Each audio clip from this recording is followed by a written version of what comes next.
তোর চেহারা এমন শুকনা শুকনা লাগে। আপনি আগে খেয়াল করেন না।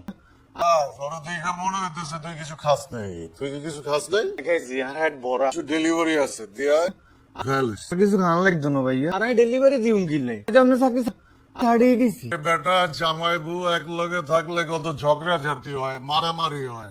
ফেসবুকে ভিডিও দাওস নাই আর আমি তো বলা ভাই ব্রাদ একটু ঝগড়া ঝাঁটি হইতেই পারে। আমি আপনার কোম্পানিতে 1.5 বছর চাকরি করছি, আপনি তো একটা বেতন ভাড়া নিন কোনো অপরাধ ছাড়া, আর বেতন তো আমি টিয়া গাড়ি লইছেন। বেয়াদবি সামান্য করছিস তাই সামান্য বেতন কাট। কত কাটছি তোর? 800 টাকা।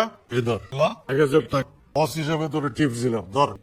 টিপস লাগতো, বেতন বাড়াইলে চাকরি করুন, নাইলে চাকরি নট। বেতন 500 টাকা বাড়াই দিই। 500 টাকা দিয়ে কাম হইতো।